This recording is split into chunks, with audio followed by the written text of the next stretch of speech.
Now we got Rennfield. This is the first time in a long time I did not get to see a Nicolas Cage movie in the theaters, and I was very upset about that. There's been two movies I did not get to see in theaters because of just life. I've been having, house issues and money been going to other places, so it's been a little rough.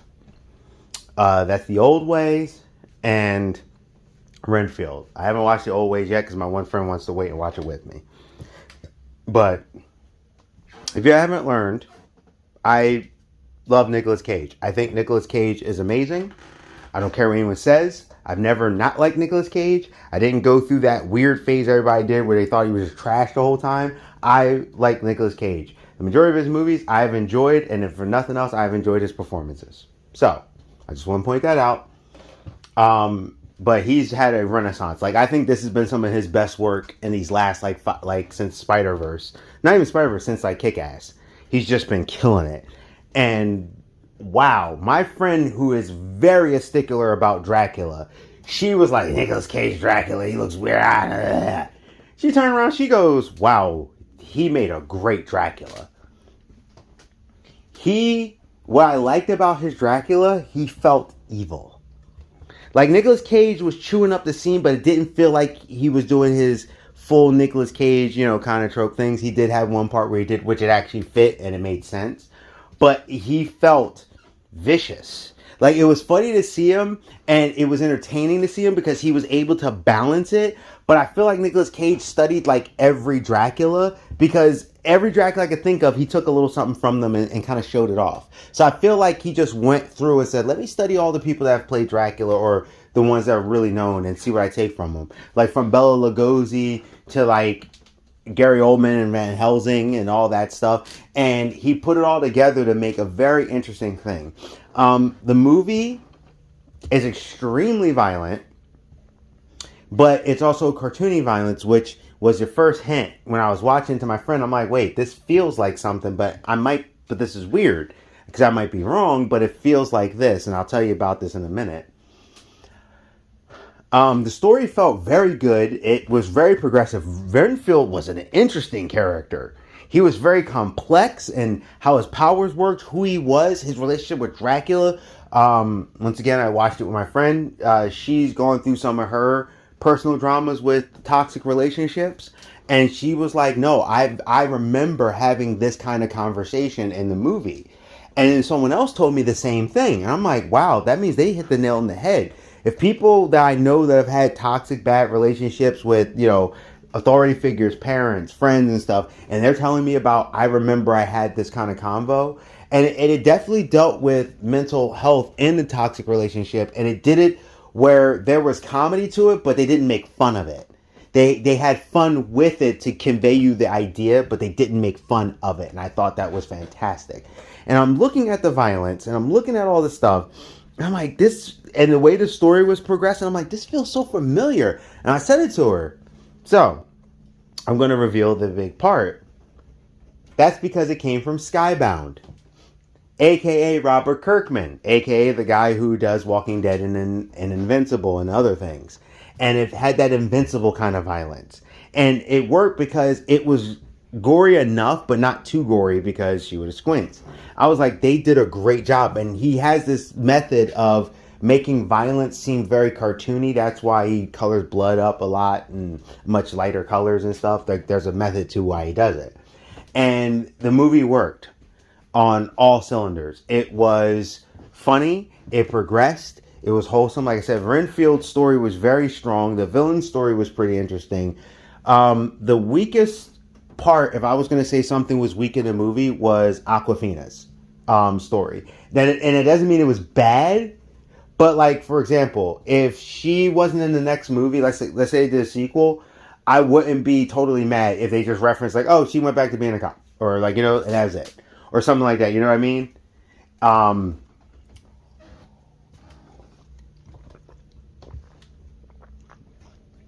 There is some story there on whatever it is that she's going to do. Because I don't know what she's doing actually in there. And you'll see what I'm talking about, where she could be a couple things. But it wasn't bad. I asked my friend about it. She was like, "Oh, story is fine. It was an add-on. Like they could have did the story with less of her or less of her thing, but I understand why. They like to mesh the worlds, do the whole like kind of love story thing. I'm not saying it was a love story. You'll see what I'm talking about if you watch it. But like, I could see where they could try to push a connection if they do future stories. Definitely Robert Kirkman style. Robert Kirkman is a very good storyteller when it comes to telling stories. And I think if I remember correctly, when I saw he did the screenplay, everybody definitely put their foot into this performance. But Holt, who plays Rennfield, Nicholas Holt, when this guy puts his like mind into it, man, he's really good. And my first real big memory of Nicholas Holt, acting wise, and I probably could say other things, was Warm Bodies. I mean, this dude, to me, in my personal opinion, is an excellent actor. And he's done other stuff. I've liked him. I enjoyed him as Beast and everything.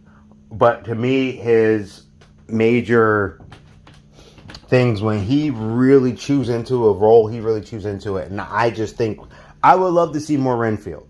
I would love to either read the comic, do this, and I can tell there's a bigger world out there because there's a type of character that shows up in it, which tells me they could expand on it. I hope they do. I don't know if they're going to be able to. I don't know how well it did, but I just think it was definitely my rating would be definitely should buy. I rewatched it later. My friend, she said it's for her. It's actually one of the best movies she's seen in the last 3 years. Like, it's one of her top movies that they've made in the last 3 years, and that's saying something because she was a big critic on having Nicolas Cage play Dracula and the movie's concept. She wasn't that she hated it, but she was like, I could really see this going south, and they balanced it perfectly. Like I said, Nicolas Cage playing Dracula is something you never knew you needed in your life.